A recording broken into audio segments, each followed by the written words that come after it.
Hello everyone, I am Sanjay Yadav. आज हम लोग 17th लेक्चर फंक्शन का करने वाले हैं। इस फंक्शन में यहाँ जैसे कि लिखा हुआ है composite function and their properties, इसको तो हम लोग डिस्कस करेंगे ही करेंगे। लेकिन पिछले लेक्चर में हम लोगों ने तो प्रॉब्लम को छोड़ा था होमवर्क के लिए, composite function counting of function में। उन दो प्रॉब्लम को भी हम लोग इस लेक्चर में करने वाले हैं। तो चलिए हम लोग इस लेक्चर को स्टार्ट करते हैं। तो यहाँ पे हम लोग क्या करेंगे, इसमें हम लोग कंपोजिट फंक्शन की बात करेंगे। कंपोजिट फंक्शन एंड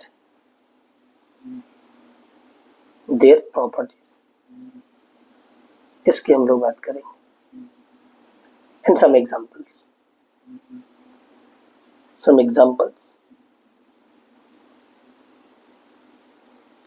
एंड और तीसरा हम लोग क्या करने वाले हैं, इसमें हम लोग homework PYQ, homework problem of last lecture, इन तीन चीज़ों को हम लोग इसमें करने वाले हैं। चलिए हम लोग आगे बढ़ते हैं इस लेक्चर में। आगे बढ़ने के पहले थोड़ा सा 1-1 ऑन टू फंक्शन का आइडिया दे देता हूँ, क्योंकि उनको हम लोग यूज करेंगे। कोई फंक्शन ऐप है, उसको हम लोग 1-1 कैसे दिखाते हैं। हमारे पास दो तरीका होता है 1-1 दिखाने का। पहला तरीका हमारे पास है कि if f of x1 is equals to f of x2, then x1 is equals to x2 for all x1, x2 belongs to domain of the function। ठीक है, अगर एक फंक्शन ऐसा है जो इस तरीके से बिहेव करता है कि कोई भी मैं दो एलिमेंट डोमेन का उठाऊं और अगर उन दो एलिमेंट का इमेजेस सेम है तो वो एलिमेंट भी सेम हो, ऐसा बिहेव करने वाले फंक्शन को हम लोग 1-1 फंक्शन बोलते हैं। एक तरीका ये है। दूसरा तरीका ये है कि if x1 not equals to x2, then f of x1 is also not equals to f of x2 for all x1, x2 belongs to domain D, for all x1, x2 belongs to domain। कि अगर domain का कोई दो element different है तो f के अंदर अगर उसका इमेजेस भी डिफरेंट हो तो ऐसे फंक्शन f को हम लोग 1-1 फंक्शन बोलते हैं। ये दो तरीका है। ऑन टू फंक्शन क्या बोलते हैं? ऑन टू फंक्शन के लिए हमारे पास फिर दो तरीका होता है कि अगर M1 ये होता है कि अगर रेंज बराबर में कोडोमेन दिखा दो, range of f is equals to codomain, तो भी शो हो जाता है कि वो फंक्शन ऑन टू है। दूसरा तरीका ये होता है कि मैं कोई भी एलिमेंट, अगर f कोई फंक्शन है फ्रॉम A टू B, तो मैं एनी एलिमेंट, अगर for any element B belongs to B, capital B, there exists an element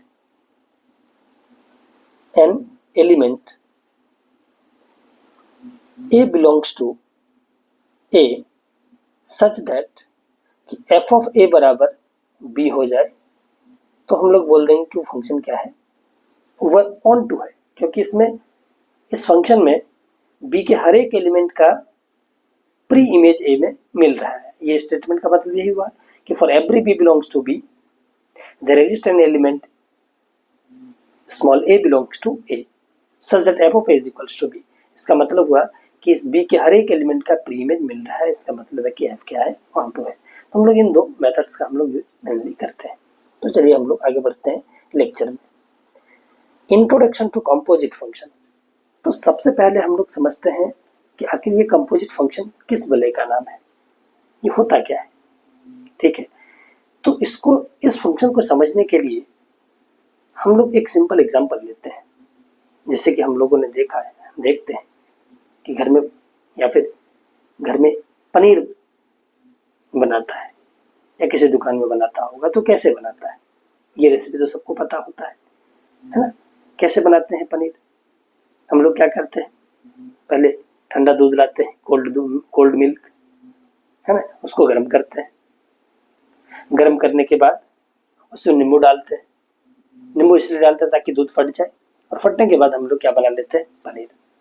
ठीक है, मैं इसको एक एग्जांपल से, इसी एग्जांपल से हम लोग समझते हैं। मान लिया जाए कि हमारे पास एक मशीन है जिसकी सहायता से हम लोग दूध को गर्म कर पाते हैं। ठीक है, मान लेते हैं कि एक मशीन M1 है। एक मशीन क्या है, M1। हमने यहाँ पे कोल्ड मिल्क को डाला इस मशीन में, कोल्ड मिल्क। ठीक है, जब मशीन M1 में ये M1 से होकर के गया तो यहाँ पे हमको क्या मिला, हॉट मिल्क। ठीक है, और हॉट मिल्क को जब मैं एक मशीन M2 में डालता हूँ, किसमें डाल देता हूँ, एक मशीन M2 में डालता हूँ। हॉट मिल्क को डाला M2 मशीन में, और यहाँ मुझे मिल गया पनीर, चीज पनीर जो भी है, ये हमारा यहाँ पे पनीर मिल गया। यहाँ पे दो स्टेप में काम हुआ। पहला स्टेप हुआ कि इसमें कोल्ड मिल्क था हमारे पास, उसको मशीन M1 में डाले, हॉट मिला, हॉट मिल्क को हमने इसमें डाला। ठीक है, और वो क्या मिल गया मुझे, आउटपुट में हमें पनीर मिल गया। मानो ये सिनारियो है हमारे पास पनीर बनाने का।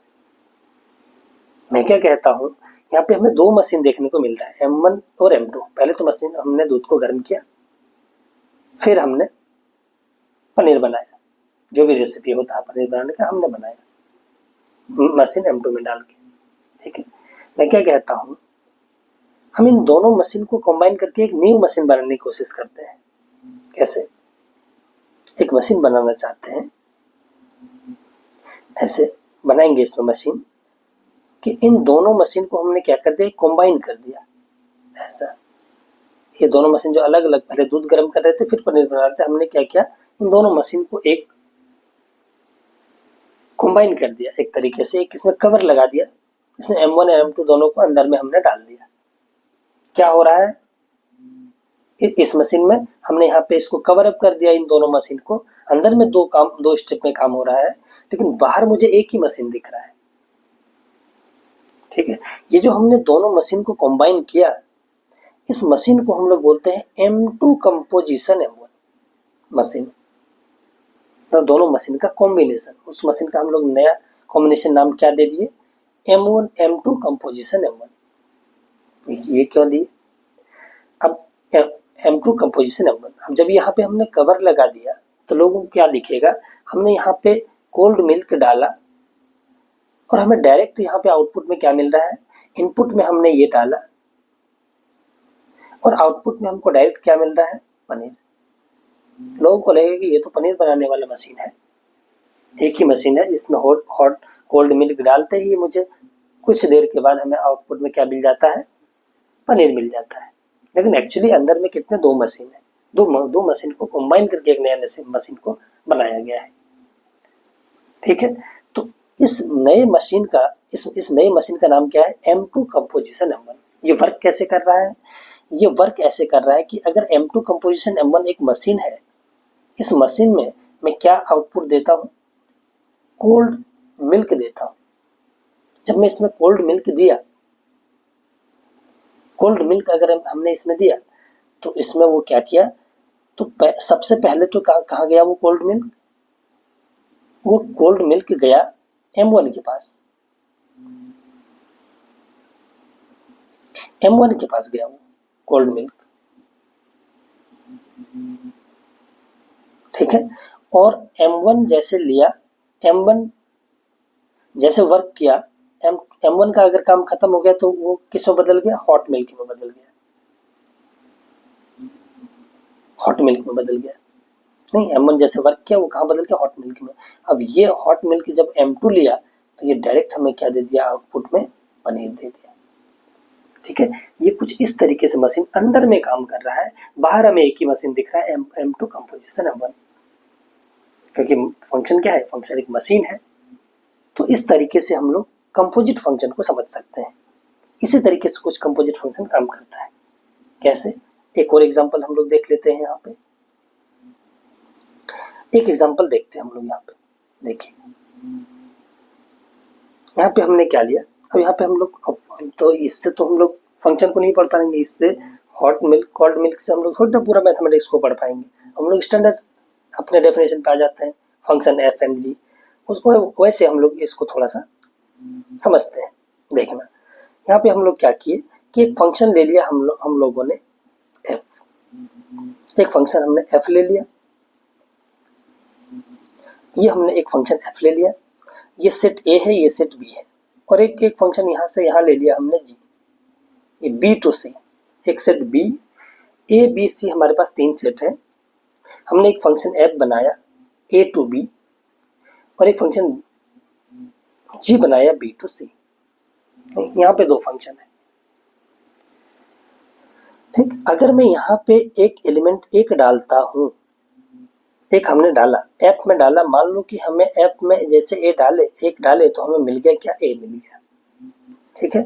और ए मिला, और जब मैं ए को जी में डाला तो क्या मिल गया मुझे, ये पी मिल गया, एक ऐसा एलिमेंट मिल गया, ठीक है।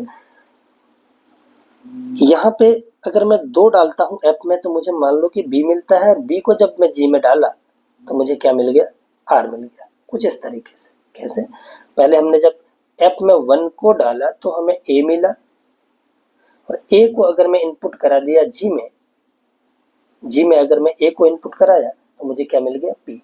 तो मैं इसको मैं ऐसे भी तो देख सकता हूँ, जी ऑफ ए की जगह पर मैं एफ ऑफ 1 को रख दूँ, यहाँ पे मुझे क्या मिला, पी। तो मतलब पहले जब मैं 1 को इनपुट लिया एफ में, एफ लिया इनपुट, वो आउटपुट दिया ए, और ए को जब जी आउटपुट में इनपुट लिया तो आउटपुट क्या दिया, पी। यहाँ पे दो स्टेप में काम कर रहा है कि नहीं, यहाँ पे दो स्टेप में काम कर रहा है।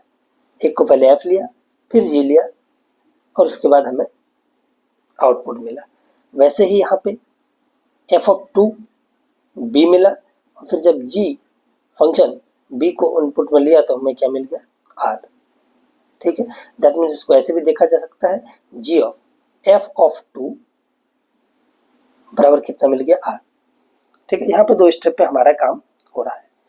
अगर मैं ये अंदर वाले फंक्शन को मैं फिर से कवर अप कर दूं, इसको एक कवर के द्वारा, तो एक नया मशीन बन जाएगा, और उस मशीन को हम लोग क्या बोलेंगे, यहाँ से यहाँ तक एक मशीन बना देंगे हम लोग। वो ये बीच वाला काम नहीं दिखेगा, जब इसको मैं कवर अप कर लूंगा तो मुझे एक इनपुट दिखेगा, दूसरा आउटपुट दिखेगा, बीच में क्या काम हो रहा है वो चीज़ें हमको दिखने वाला नहीं है। वो एक नया मशीन, उसी फंक्शन को हम लोग क्या बोलते हैं, गॉफ बोलते हैं, GOF, composite function of F and G.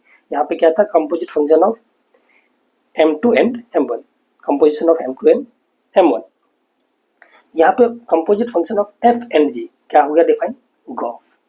ये काम कैसे कर रहा है, ये गॉफ अगर मैं इस मशीन में क्या डाल दूं, 1, अगर मैं 1 डाला तो जब इस मशीन में जब 1 डाल रहे हैं तो सबसे पहले क्या कर रहा है, एफ ले रहा है, इसको एफ लिया, जो इनपुट आउटपुट एफ दिया, अब वो आउटपुट को इनपुट में लेगा जी, और फिर वो आउटपुट कुछ नंबर देगा।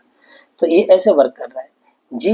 जब मैं इस फंक्शन में, ये इसी फंक्शन को हम लोग गॉफ बोलते हैं, कंपोजिट फंक्शन ए टू सी, इसको हम लोग क्या बोलते हैं, कंपोजिट फंक्शन एफ एंड जी।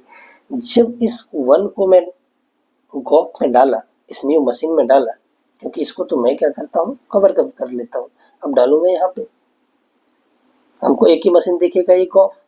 जब 1 को मैं इसमें डालता हूँ, डायरेक्ट मुझे क्या दिखेगा, आउटपुट में पी। ये अंदर में क्या काम हो रहा है वो नहीं दिखेगा, ठीक है।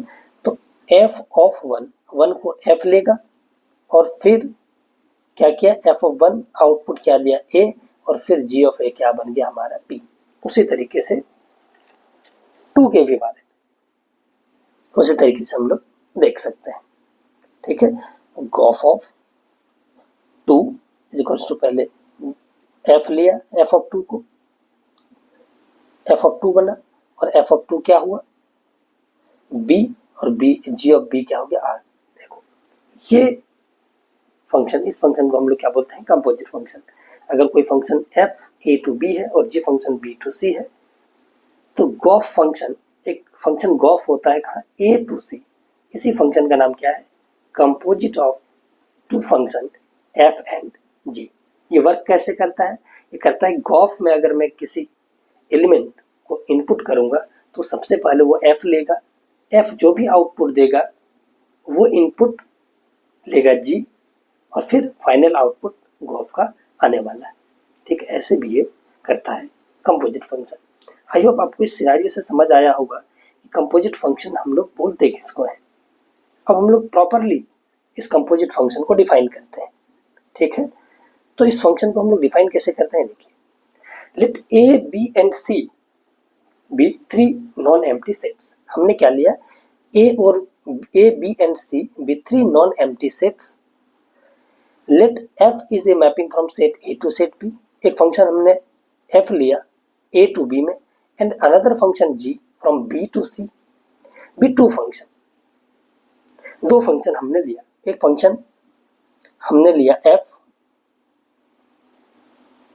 a to c a to b, एक फंक्शन f ले लिया हमने, और एक फंक्शन ले लिया हम लोगों ने g from b to c। एक g फंक्शन है, ये सेट b है, और ये सेट क्या है, c। ये हमने फंक्शन लिया। ठीक है, then GOF is a function from set a to set c। जो गॉफ फंक्शन होता है ये कहाँ से कहाँ तक होता है, set a to set c होता है। It's called composite of two function f and g। f and g का हम लोग क्या बोलते हैं, इसको कंपोजिट फंक्शन बोलते हैं। ठीक है, ये काम कैसे करता है, ये डिफाइंड कैसे होता है, ये डिफाइंड इस तरीके से होता है, अगर मैं a में कोई एलिमेंट x इनपुट कराऊं, ठीक है, तो जब वो f में इनपुट जाएगा, x जब f में जाएगा तो वो आउटपुट में क्या देने वाला है, f ऑफ x। और f ऑफ x को जब मैं g इनपुट लेगा तो वो क्या देने वाला है, g of f of x, g of f of x ऐसा देने वाला है। और ये आउटपुट किसका होगा, ये गॉफ का आउटपुट होगा। दैट मीन्स हम लोग ऐसे डिफाइन कर सकते हैं कि g ऑफ गॉफ, अगर मैं गॉफ में देखूं एक नजरिए से कि अगर गॉफ में मैं x को इनपुट कराया तो वो वापस क्या आ रहा है, g of f of x। इस तरीके से हम लोगों ने इसको डिफाइन किया, गॉफ मतलब composite of two function g and f। ठीक है, यहाँ पे दो स्टेप में काम हो रहा है, लेकिन जब हम लोग एक नया मशीन गॉफ बना दिए हम लोग इसको नहीं देख रहे हैं। एटलीस्ट हम लोग क्या देख रहे हैं, हमारा फंक्शन क्या है, गॉफ है। कहाँ से कहाँ तक है, a टू c। इसमें जैसे x डालेंगे अपने आप वो अंदर में ले लेगा, अंदर में पहले f लेगा, फिर f से जो आउटपुट आएगा वो g लेगा, और g से जो आउटपुट होगा वही हमारा क्या होगा, फाइनल आउटपुट। तो फाइनल आउटपुट हमारा g से क्या निकलने वाला है, g of f of x। तो इसका मतलब ये है कि अगर गॉफ के अंदर मैं किसी एलिमेंट चाहता हूँ तो वो उस एलिमेंट का इमेज पहले f के अंडर डिफाइंड होना चाहिए। इनपुट लेगा फिर वो फाइनल आउटपुट देने वाला है। अगर f ही उस एलिमेंट को नहीं ले पा रहा है, या फिर f ही डिफाइंड, अगर फंक्शन f ही उसमें एलिमेंट के ऊपर डिफाइंड नहीं है, तो फिर गॉफ का इनपुट भी नहीं आएगा, क्योंकि जब यही इनपुट नहीं ले पाया तो g इनपुट कहाँ से ले पाएगा। f आउटपुट अगर दे पा रहा है इस x के लिए तो फिर g इनपुट लेगा और फिर फाइनल आउटपुट देने वाला है। ठीक है, तो इसका मतलब f ऑफ x क्या होता है, f ऑफ x रेंज का एलिमेंट होता है, f के रेंज का एलिमेंट f ऑफ x होता है। इसका मतलब ये है कि गॉफ को डिफाइन करने के लिए range of f of x domain of g के सबसेट होना चाहिए। g का जो भी डोमेन हो उसका सबसेट होना चाहिए रेंज ऑफ f, ताकि क्योंकि ये फंक्शन f है और f ऑफ x होगा वो रेंज होगा, और g f ऑफ x को इनपुट ले रहा है, और set of all input of g is called domain of g। तो ये f ऑफ x एटलीस्ट जो set of all element x belongs to set of all element f of x such that x belongs to A has to be subset of the domain of the function g। ठीक है, तो g के function का क्या होना चाहिए, उसको subset होना चाहिए, तभी गॉफ डिफाइंड होगा, अदरवाइज डिफाइंड नहीं हो पाएगा। ठीक है, अगर ये डिफाइन नहीं होगा तो कहाँ से ये जी ले ही नहीं पाएगा। सबसे पहले इसको डिफाइन होना चाहिए, ये डिफाइंड है तो इनपुट दे पाएगा गॉफ, अदरवाइज इनपुट नहीं दे पाएगा। आई होप आप लोगों ने इस बात को समझा होगा। ठीक है, तो वही यहाँ पे लिखा हुआ है, thus the image of every x belongs to A under the function gof is the g image of the f image of x। ठीक है, तो g इमेज ऑफ गॉफ के अंदर x का इमेज अगर निकालना है तो वो इमेज होता क्या है, वो होता है g image of f image of x।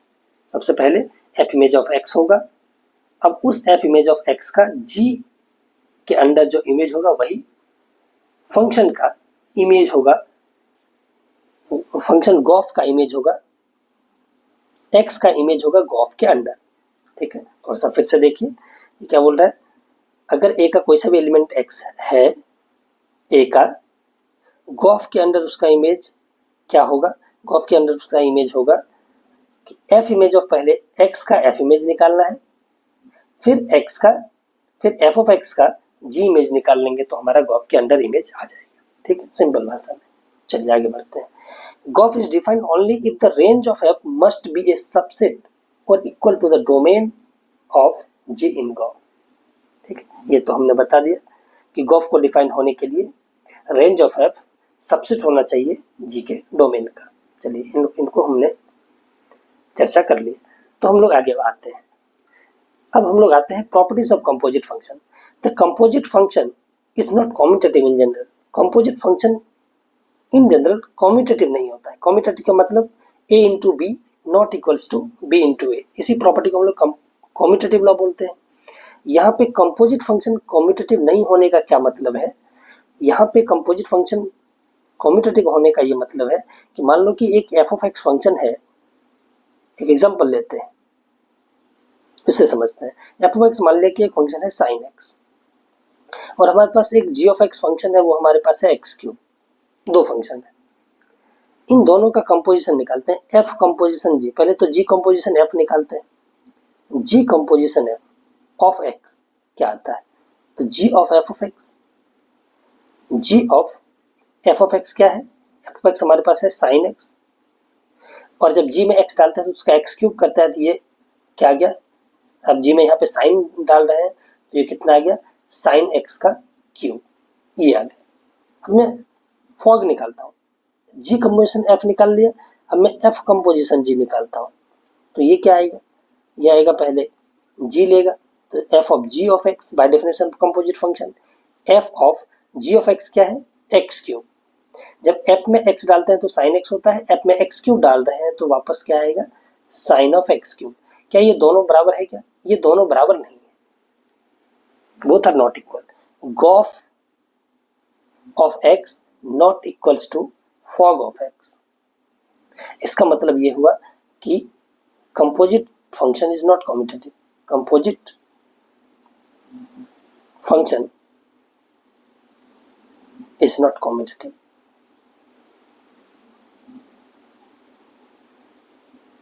Commutative in general, क्योंकि एक एग्जांपल मुझे मिल गया जो कम्यूटेटिव लॉ को होल्ड नहीं करता है, मतलब एफ जी कंपोजिशन एफ और एफ कंपोजिशन जी दोनों बराबर नहीं है, तो हम लोग बोलते हैं कि दो फंक्शन का कंपोजिशन वो कम्यूटेटिव नहीं होता है। The composite of function is associative. Associative law को होल्ड करता है। अगर कोई तीन फंक्शन है तो उनका कंपोजिशन एसोसिएटिव लॉ को होल्ड करता है। इसका मतलब ये हुआ कि F composition G composition H is equals to F composition of G composition of H. ऐसा ये एसोसिएटिव लॉ को होल्ड करता है। मतलब A B into C is equals to A into B सी, ये बराबर होता है। इसको हम लोग क्या बोलते हैं, एसोसिएटिव लॉ बोलते हैं। ठीक है, तो ये बराबर होता है, इसको हम लोग एसोसिएटिव बोलते हैं, एसोसिएटिव लॉ को होल्ड करता है। ठीक है, एक ये प्रॉपर्टी है हमारे पास, इसको डिस्कस करते हैं। If F is a mapping from set A to set B and G is a mapping from B to C are 1 1, F और जी दोनों क्या है 1 1 है, तो गॉफ भी क्या होगा, 1 1 होगा। तो इसका हम लोग पहले प्रूफ देखते हैं। इसका प्रूफ क्या है, ठीक है। प्रूफ देखना थोड़ा सा कॉन्सेप्ट को क्लियर करता है, इसलिए हम लोग प्रूफ को भी देख लेते हैं। एफ और जी दोनों 1 1 है, तो हमें बताना है कि गॉफ भी क्या होगा, 1 1 होगा, ठीक है। तो चलिए हम लोग बात करते हैं। तो 1 1 दिखाने के लिए हम लोग क्या करते हैं, दो एलिमेंट ले लेते हैं, x1 x2 belongs to domain of GOF ले लिया, और हम इसको क्या करेंगे, गॉफ हमको 1 1 दिखाना है तो गॉफ ऑफ x1 बराबर लेके चलते हैं गॉफ ऑफ x2, ठीक है। अब हम दिखा देंगे कि x1 बराबर x2 है, तो गॉफ क्या हो जाएगा, 1 1 हो जाएगा। दिस इंप्लाइज, तो g ऑफ, एक bye definition of composite function इसको ऐसे लिख पाएंगे, g of f of x1, यहाँ भी क्या लिख पाएंगे, g of f of x2 ऐसे लिख पाएंगे, ठीक है। अब ये क्या आ गया, क्योंकि g 1 1 है तो g का जो इनपुट होगा, अगर g के अंदर f ऑफ x1 और f ऑफ x2 का इमेज बराबर है, तो f ऑफ x1 और f ऑफ x2 को भी क्या होना पड़ेगा, बराबर। क्यों, क्योंकि g क्या है, 1 1 है, g इज 1 1, तो 1 1 की प्रॉपर्टी से हम लोग वो लिख सकते हैं। क्योंकि f भी 1 1 है, तो इससे हम लोग ये लिख सकते हैं कि x1 बराबर x2, क्यों, क्योंकि f इज 1 1, ठीक है। दिस इंप्लाइज क्या हो गया, गॉफ इज 1 1, गॉफ इज 1 1, क्योंकि कोई भी दो एलिमेंट, आर्बिट्ररी एलिमेंट था x1 x2 a का, हमने दिखा दिया कि अगर गॉफ के अंदर x1 x2 का इमेजेस सेम है तो वो एलिमेंट भी क्या है, same, by using the property of 1 1 of g and f और g के 1 1 की प्रॉपर्टी को यूज करके हम लोगों ने दिखा दिया कि गॉफ भी क्या होगा, 1 1 होगा, ठीक है। आई होप आपको ये प्रॉपर्टी समझ में आया होगा। आगे बढ़ते हैं हम लोग। आगे दूसरा प्रॉपर्टी क्या है, ये तीसरा था। चौथा प्रॉपर्टी क्या है कि if f is a mapping from a to b and g is a mapping from b to c are onto, f और g अगर दोनों onto हैं तो गॉफ भी क्या होगा, onto होगा। f और g दोनों onto है तो गॉफ भी क्या होगा, onto। इसको हम लोग कैसे दिखा पाएंगे, चलिए इसको भी थोड़ा हम लोग देखते हैं, प्रूफ देख लेते हैं इसका भी। देखिएगा, हमको गॉफ को onto दिखाना है, तो मैं क्या करता हूं, late z belongs to c b any element, मैं c का कोई सा भी एक आर्बिट्ररी एलिमेंट मान लिया, और मैं उसका दिखा दूंगा कि एक एलिमेंट a में है x, जिसका इमेज इस z के ही बराबर है। इसका मतलब यह है कि c का कोई सा भी एलिमेंट हो, a में उसका प्री इमेज मिल रहा है, इसका मतलब है गॉफ क्या होगा, ऑनटू हो जाएगा, ठीक है, क्योंकि ये आर्बिट्ररी एलिमेंट माना हो, ठीक है, तो वो क्या हो जाएगा, ऑनटू। तो अगर मैं z को c में माना भी एनी एलिमेंट, देन क्या होने वाला है, देन क्योंकि सिंस अगर मैंने z को c में लिया, since g is onto, g क्या है, ऑनटू है, g ऑनटू है, देयरफॉर हम लोग क्या बोल सकते हैं, there exist an element y belongs to b, y क्या कहाँ पे है, b में एक एग्जिस्ट करेगा, क्योंकि g ऑन टू है, क्योंकि g फंक्शन है b टू c, और z कोई भी एलिमेंट है c का, तो there exist an element y belongs to b such that क्या होने वाला है कि g of y is equals to कितना हो जाएगा, g of y is equals to ये z हो जाएगा, ठीक है। क्योंकि since f is onto, since f भी क्या है, ऑन टू है, और y f फंक्शन है फ्रॉम a टू b, और y किसका एलिमेंट है, b का, तो so therefore by definition of onto function of f there exist an element, एक एलिमेंट किसमें मिलेगा, a में, x belongs to a such that f of x is equals to क्या हो जाएगा, y, ठीक। अब ये हो गया 1। फ्रॉम फर्स्ट से आते हैं, फ्रॉम फर्स्ट से हमने क्या देखा, g ऑफ y के जगह पर मैं क्या रख देता हूँ, f ऑफ x, और ये किसके बराबर हो गया, z के बराबर। दिस इंप्लाइज मैं इसको by definition of composite function ऐसे लिखता हूँ, gof of z is equals to कितना, gof of x is equals to z, gof of x is equals to कितना z। z एक आर्बिट्ररी एलिमेंट था c का, और ये x कहाँ पे है, x a में एक मुझे एलिमेंट मिल गया जिसका गॉफ के अंदर इमेज क्या है, z के ही बराबर है, और z एक आर्बिट्ररी कांस्टेंट है। इसका मतलब है कि c का आर्बिट्ररी एलिमेंट है, कांस्टेंट नहीं है, सॉरी, कि z एक आर्बिट्ररी कांस्टेंट है c का, और मुझे एक एलिमेंट x मिल गया a में जिसका गॉफ के अंदर इमेज क्या है, z है। हम लोग बोल देंगे कि फंक्शन गॉफ क्या हो गया, ऑन टू।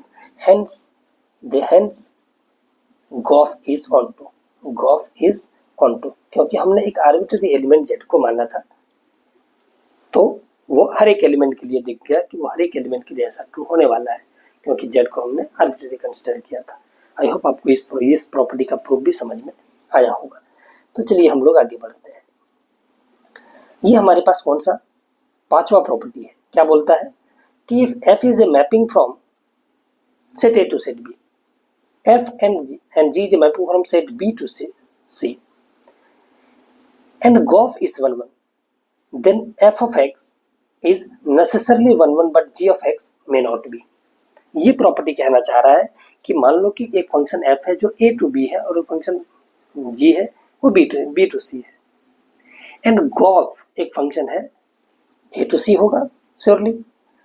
तो अगर GOF 1 1 है तो f of x 1 1 होगा, लेकिन हम g of x के बारे में कुछ नहीं बोल सकते, ठीक है।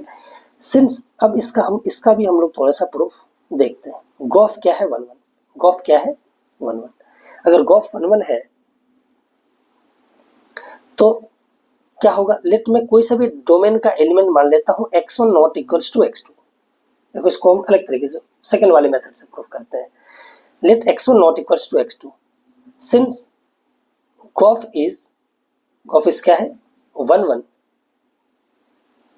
देयरफॉर क्या हो जाएगा, GOF of x1 not equals to GOF of क्या हो जाएगा x2 बाय डेफिनेशन ऑफ 1 1, क्योंकि अगर x1 x2 बराबर नहीं है और GOF 1 1 है तो उसका इमेजेस भी बराबर नहीं होगा, क्योंकि 1 1 फंक्शन में अगर बराबर एलिमेंट ना रखें तो उसका इमेजेस भी बराबर नहीं आता है, ठीक है। तो चलिए हम लोग बात करते हैं। अब इसका कंपोजिट फंक्शन को अगर मैं यूज करूं तो ये क्या आ जाएगा, f of x1 not equals to g of f of x2, ठीक है। अगर g में मैं f ऑफ x1 को इनपुट कर रहा हूं और g में f ऑफ x2 को इनपुट कर रहा हूं, वो दोनों एलिमेंट बराबर नहीं आ रहा है। अगर वो दोनों एलिमेंट बराबर नहीं आ रहा है, इसका मतलब साफ होना चाहिए कि f ऑफ x1 और f ऑफ x2 भी बराबर नहीं होगा। अगर f ऑफ x1 और f ऑफ x2 बराबर हो गया और g में ही डाल रहे हैं, दोनों g सेम है, तो इमेजेस भी बराबर हो जाता है, ठीक है।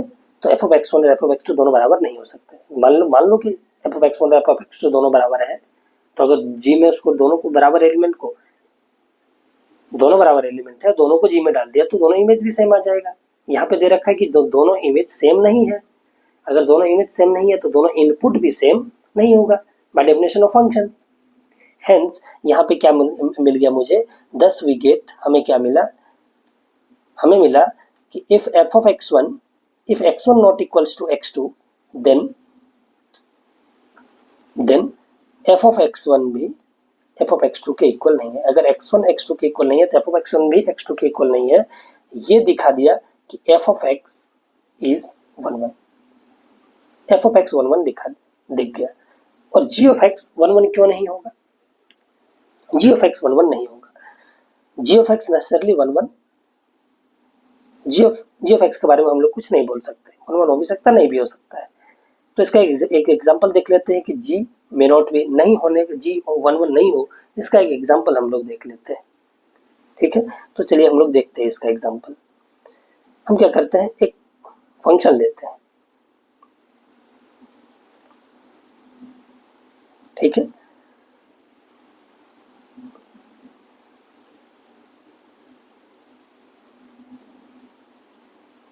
एक फंक्शन बनाते हैं यहाँ पे, एक फंक्शन f हमने बनाया a टू b, और एक फंक्शन हमने बनाया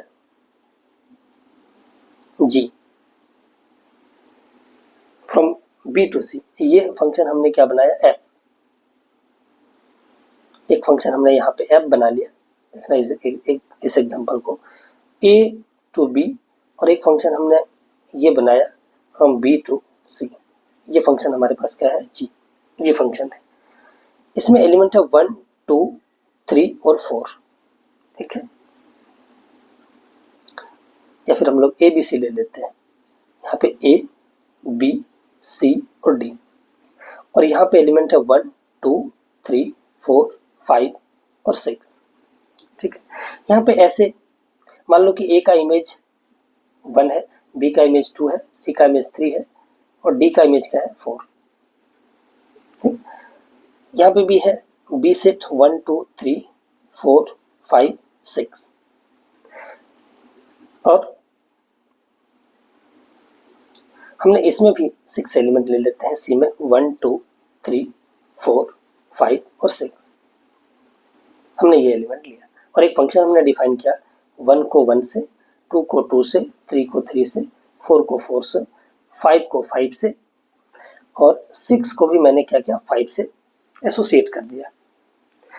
तो ये जो फंक्शन बनेगा हमारा गॉफ, ये जो फंक्शन गॉफ बनेगा हमारा ए टू सी, ये सेट है ए और ये सेट है सी और ये बीच वाला क्या है, बी सेट है, ठीक है।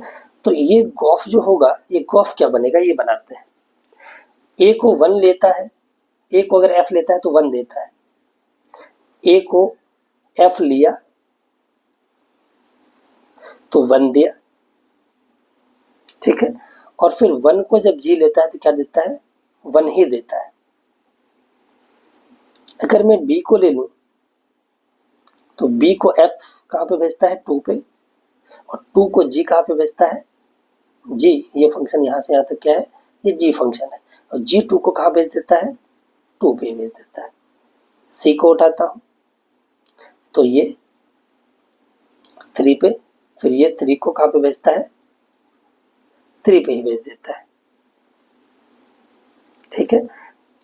डी को उठाता हूँ तो डी को एफ में डालता हूँ तो वो 4 देता है, और 4 को अगर मैं जी में डाल देता हूँ तो क्या दे देता है, वो वापस जी एलिमेंट 4 को 4 पे ही मैप कर देता है, ठीक है। ये हमारे पास, और बी में और भी एलिमेंट है, एक है 5 और एक क्या है, 6, और सी में भी एक बच गया हमारे पास 5 और एक क्या बच गया, 6। यहाँ पे हम क्या देखें कि गॉफ 1 1 है। देखो गॉफ ए को 1 से जा रहा है, बी 2 से जा रहा है, सी 3 से, डी 4 से। ये 1 1 फंक्शन है गॉफ। गॉफ हर एक का क्या है, 1 से 1, ए 1 से, बी 2 से, सी 3 से, डी 4 से, सी के 4, ए का 4 एलिमेंट सी के 4 अलग अलग एलिमेंट से मैप हुआ है। तो यहाँ पे गॉफ क्या हो गया, गॉफ हो गया 1 1। बट क्या हमारे पास क्या जी ऑन टू है, नहीं, जी ऑन टू नहीं है, ठीक है। जी 1 1 नहीं है, जी ऑन टू की बात नहीं, क्या है, जी मे नॉट बी 1 1। क्या जी 1 1 है, नहीं। जी का देखना 5 और 6 का दोनों का इमेज क्या है, सेम है। 5 और 6 का इमेज 5 ही है, 5 का भी इमेज 5 है और 6 का भी इमेज क्या है, 5। तो यहाँ पे function g is not 1, g is not 1 1, g is not 1 1। यहाँ पे g 1 1 नहीं आया, बल्कि गॉफ वहाँ पे 1 1 है। यहाँ पे गॉफ क्या है, गॉफ इज 1 1। गॉफ 1 1 है बट इसका जी 1 1 नहीं है, ठीक। एफ 1 1 था, गॉफ भी 1 1 है, लेकिन जी 1 1 नहीं है। तो अगर गॉफ 1 1 है तो जरूरी है कि एफ 1 1 ही होगा, लेकिन जी का 1 1 होना जरूरी नहीं है। हमने यहाँ पे इस एग्जाम्पल को देखा। तो चलिए हम लोग एक और प्रॉपर्टी को देखते हैं। इसमें क्या है, देखिए, f and g be two function and gof is onto, then g of x is necessarily onto but f of x may not be onto। g of x तो onto होगा, अगर गोफ onto हो तो g of x onto होगा, f का onto होना जरूरी नहीं है। तो इसको हम लोग कैसे प्रूफ करें, तो चलिए इसको भी हम लोग एक बार इसका भी प्रूफ देखते हैं। g गोफ onto है, गोफ onto है, देन गोफ होता है function a to c, and for any element z belongs to C, there exists an element किसमें एलिमेंट एग्जिस्ट करेगा, ए में, x belongs to A such that f of g of gof of x is equals to क्या हो जाएगा, z हो जाएगा, क्योंकि गोफ ऑन टू है. दिस इम्प्लाइज, मैं ऐसे लिख सकता हूँ g of f of x किसके बराबर हो जाएगा, z के बराबर. मैंने z कोई भी एलिमेंट सी का लिया है, क्योंकि x a का एलिमेंट है, तो f ऑफ x किसका एलिमेंट होगा, f ऑफ x b का एलिमेंट होगा, क्योंकि f function from a to b है. तो b किसका f ऑफ x किसका फंक्शन होगा, b का. तो मैं एक मान लेता हूँ, लेट f ऑफ x बराबर मैं कोई सा भी मान लेता हूँ, y मान लेता हूँ, मैं f ऑफ x को y मान लेता हूँ, और ये किस में बिलोंग करेगा, b में. दिस इम्प्लाइज, मैं ये बोल सकता हूँ कि g ऑफ y बराबर क्या हो गया, z, और y कहाँ है, b में, और z किसका है, c का. यहाँ पे z कोई सा भी एलिमेंट था, for any element, let z कोई सा भी एक एलिमेंट है, z, let z belongs to c be an element, an arbitrary element है ये क्या है, आर्बिट्ररी एलिमेंट, या फिर वैसे भी बोल सकते थे हम लोग, आर्बिट्ररी एलिमेंट हमने लिया, आर्बिट्ररी एलिमेंट z हमने c का ले लिया.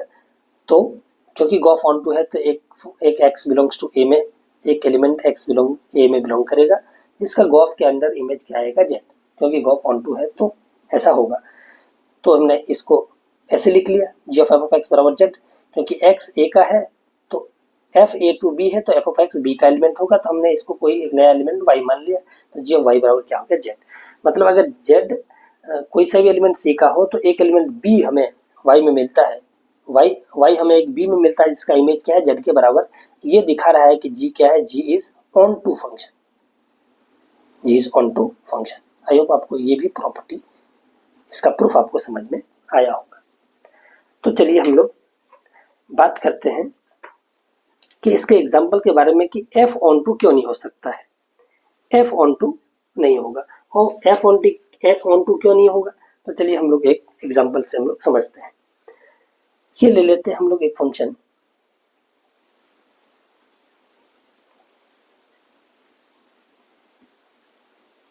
दो फंक्शन ले लेते हैं.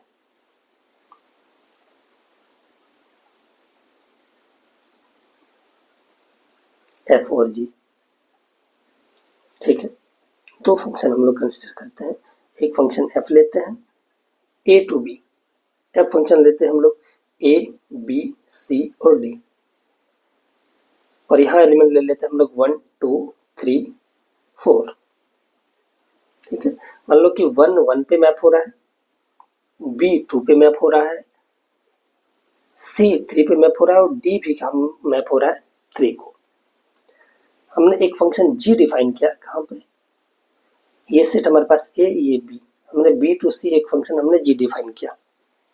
b का से एलिमेंट क्या है, 1 2 3 और ये 4 है, और हमने इसमें एलिमेंट ले लिया p q और r.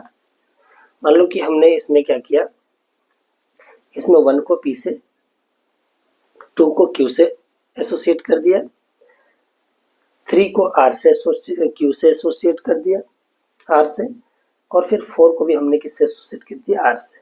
ये जो 3 है, 3 हमारे किससे एसोसिएट है, यहाँ पे r से, 3 भी हमने किससे एसोसिएट कर दिया, r से हमने एसोसिएट कर दिया. इनका गॉफ निकालते हैं, देखते हैं क्या आता है.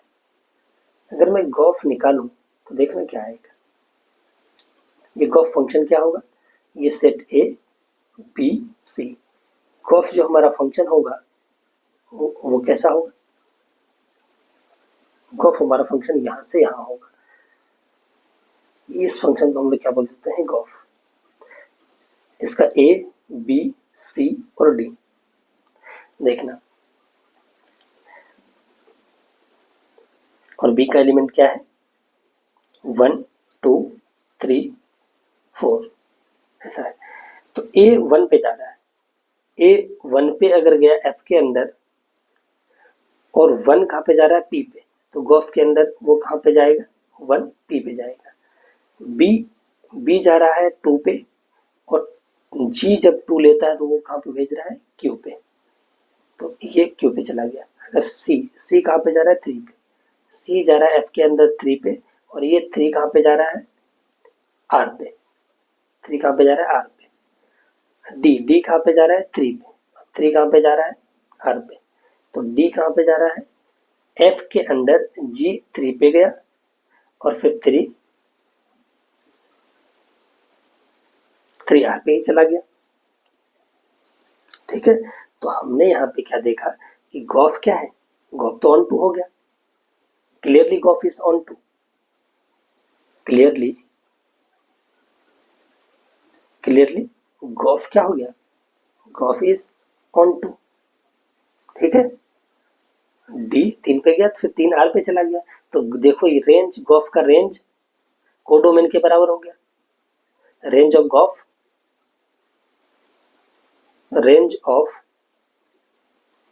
Gauff is equals to codomain. Codomain क्या था सी गॉफ का, तो सी के बराबर हो गया, इसलिए देयरफॉर ये क्या हुआ GOF is onto. But यहाँ पे जी तो ऑन टू है लेकिन एफ ऑन टू नहीं है, क्योंकि 4 का इमेज इसमें नहीं मिल रहा है। इसमें रेंज ऑफ एफ, इसमें रेंज ऑफ, ये फंक्शन हमारे पास क्या कौन सा है एफ फंक्शन है, ये हमारा जी फंक्शन है। Range of F not equals to codomain of not equals to B, hence F is not onto, hence F is not onto. यहाँ पे एफ ऑन टू नहीं है। ठीक है, दोनों यहाँ पे ऑन टू है, गॉफ ऑन टू है, जी ऑन टू है, लेकिन एफ के बारे में हम लोगों ने बोल दिया कि एफ ऑन टू नहीं है। तो ये फंक्शन हमेशा, अगर गॉफ ऑन टू है तो जी तो ऑन टू होगा ऑलवेज, एफ के बारे में हम लोग कुछ नहीं बोल सकते, हो भी सकता है नहीं भी हो सकता है। चलिए हम लोग एक और एग्जाम्पल को देखते हैं, थोड़ा सा डिफरेंट टाइप का एग्जाम्पल। ठीक है, ये फंक्शन एफ है from this set to this set, और ये फंक्शन है G. F of 2 F of 3 ये सब इमेजेस दे रखा है, हमें निकालना है गॉफ। गॉफ फंक्शन क्या होगा पहले तो ये देख लेते हैं। तो गॉफ इज अ फंक्शन, कहाँ से कहाँ तक होगा, ए टू सी होता है। अगर एफ फंक्शन हो ए टू बी और जी फंक्शन हो A B to C, then GOF जो फंक्शन होगा वो कहाँ होगा, ये 2 3 4 5 से कहाँ तक होगा सी तक, ये बी है ये हमारा सी, ए टू सी होता है 7 11 और ये क्या होता है 15। तो गॉफ ऑफ 1 निकालते हैं, गॉफ ऑफ 2 निकालते हैं, तो जी ऑफ एफ ऑफ 2 कितना दे रखा है, एफ ऑफ 2 हमारे पास 3 है और जी ऑफ 3 क्या दे रखा है, जी ऑफ 3 हमारे पास क्या है 7, तो जी गॉफ ऑफ 2 हो गया 7। गॉफ ऑफ 3 निकालते हैं, तो जी ऑफ एफ ऑफ 3 क्या है, एफ ऑफ 3 हमारे पास 4 है और जी ऑफ 4 हमारे पास क्या है 7, तो गॉफ ऑफ हम लोग निकाल देते हैं 4। गॉफ ऑफ अगर मैं 4 निकालूं तो जी ऑफ एफ ऑफ 4, और एफ ऑफ 4 कितना दे रखा है, एफ ऑफ 4 हमारे पास 5 दे रखा है, F of 4 is equals to 5 और जी ऑफ 5 क्या है हमारे पास 11। अब एक ही एलिमेंट का इमेज निकालना है गॉफ के अंदर, वो एलिमेंट हमारे पास क्या है 5, तो जी ऑफ एफ ऑफ 5 कितना है, एफ ऑफ 5 हमारे पास 5 दे रखा है, तो जी ऑफ 5 कितना हो गया 11। तो ये सारे गॉफ निकलना है। ठीक है, ये हमारे क्या होगा आंसर, गॉफ निकालने के लिए बोला था सब आ गया। गॉफ फंक्शन के डोमेन के सारे एलिमेंट का इमेज हमने निकाल लिया, हमारा काम हो गया। तो चलिए अब हम लोग ये इसमें लास्ट एग्जांपल की हम लोग बात करते हैं। ये पीस वाइज फंक्शन है, इसका हम लोग को क्या निकालना है, कंपोजिशन हमें निकालना है। इसका कंपोजिट कैसे निकालेंगे, गॉफ निकालते हैं। ये हमारे पास एफ है और ये हमारे पास जी था, इस फंक्शन को हम लोग क्या बोल रहे हैं जी ऑफ एक्स। ये हमारे पास जी ऑफ एक्स है, ये हमारे पास एफ ऑफ एक्स है। F of G of X निकालना है। F of G of X ये क्या होगा, एफ में रखते हैं, एफ में जी ऑफ एक्स रखे तो यहाँ पे क्या आ गया जी ऑफ एक्स प्लस 1, जब क्या होगा G of X less than 0, और जी ऑफ एक्स का whole square if G of X is greater than equal to 0। तो चलिए हम लोग बात करते हैं। तो यहाँ पे जी ऑफ एक्स दो टर्म में डिफाइन है। मैं जी ऑफ एक्स को उठाता हूँ पहले क्या, एक्स क्यूब, तो यहाँ पे क्या आएगा एक्स क्यूब प्लस 1, कब, जब ये एक्स क्यूब क्या हो लेस देन 0, एंड ये जी ऑफ एक्स एक्स क्यूब कब है, जब एक्स क्या है लेस देन 1, जब एक्स लेस देन 1 होगा and x cube less than 0 होगा तो फॉर्म क्या आएगा ये वाला, ठीक है। अब दूसरा यहाँ पे डालते हैं जी ऑफ एक्स को, पहला वाला जी ऑफ एक्स में उठाया हूँ तो जी ऑफ एक्स का स्क्वायर, जी ऑफ एक्स क्या उठाया हूँ मैं एक्स क्यूब, तो एक्स क्यूब का क्या आ जाएगा स्क्वायर, कब, जब एक्स क्यूब क्या हो जाए greater than equal to 0 and X क्या हो जाए लेस देन 1। और दूसरा जी ऑफ एक्स क्या है 2x माइनस 1, ये 2x minus 1 ji of x कब है, जब x ग्रेटर देन 1, तो यहाँ पे रखते हैं तो 2x माइनस 1 और ये प्लस 1 कब है, जब ये 2x माइनस 1 क्या हो जाए लेस देन 0 एंड x क्या हो जाए ग्रेटर देन और इक्वल टू 1, और दूसरा क्या हो जाएगा 2x माइनस 1 का होल स्क्वायर यहाँ पे रख देंगे, ये कब होगा, जब 2x minus 1 is greater than और इक्वल टू 0, ग्रेटर देन और इक्वल टू 0 एंड x क्या होगा ग्रेटर देन और इक्वल टू 1। थोड़ा सा और हम लोग आगे बढ़ाते हैं इसको, देखना ये एक्स क्यूब प्लस 1 होगा फॉग, ऐसे निकालते हैं हम लोग, ठीक है बारी बारी से। एक्स क्यूब प्लस 1 होगा या क्या है X cube less than 0 and X less than 1, दोनों का इंटरसेक्शन लेना है, तो x cube less than 0, X cube less than 0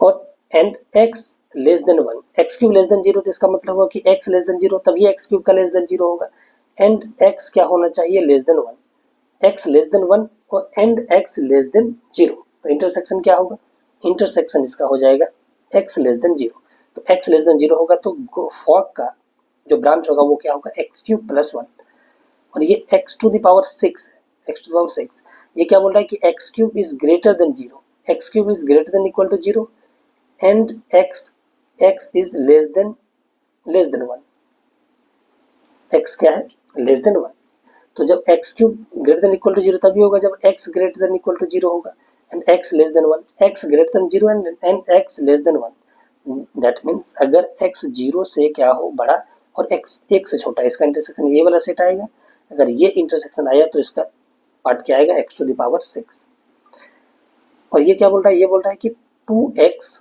minus 1 is less than 0 and x greater than 1 and x is greater than equal to 1, ये कब होगा, ये देखना इसका मतलब है कि x less than half and x greater than equal to 1, ये कब होगा, x हाफ से भी छोटा हो और 1 से भी बड़ा हो, ऐसा तो कभी नहीं होगा, दैट मीन्स ये कितना यहाँ पे x इज नॉट पॉसिबल, ये क्या होगा नॉट पॉसिबल, नॉट पॉसिबल, अगर ये पॉसिबल नहीं है x, इसका सॉल्यूशन दोनों intersection x less than half and x greater than 1, ये दोनों पॉसिबल नहीं है तो इसका ब्रांच भी ये वाला एग्जिस्ट नहीं करेगा, इस ब्रांच को छोड़ देंगे। यहाँ पे देखते हैं, यहाँ पे क्या है 2x minus 1 is greater than equal to 0 and x is greater than और इक्वल टू 1, अगर 2x माइनस 1 ग्रेटर देन 0 है इसका मतलब है कि x इज ग्रेटर देन और equal to half and x is greater than equal to 1, तो इन दोनों का इंटरसेक्शन क्या आएगा, ये बोल रहा है कि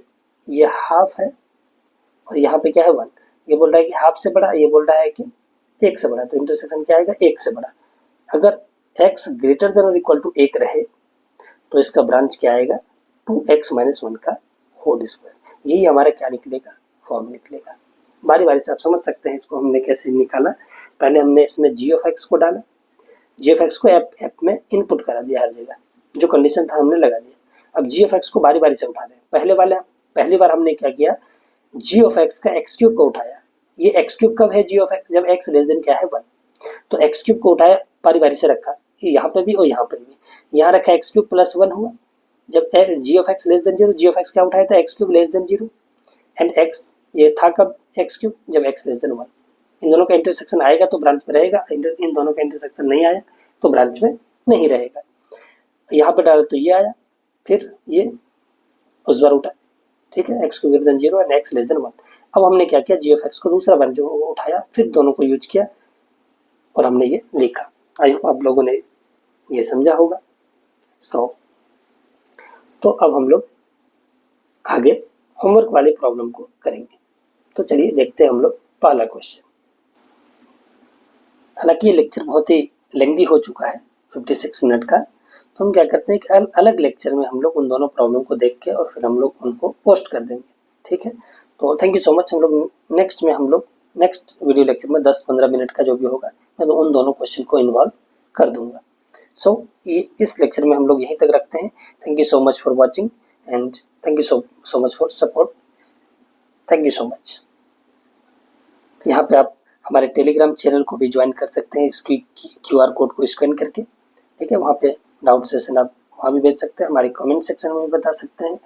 हम इस लेक्चर का नोट्स भी आपको PDF आपको मैं इसमें डिस्क्रिप्शन लिंक में डाल दूंगा। चलिए ठीक है, फिर इस लेक्चर को हम लोग यहीं रखते हैं। Thank you so much.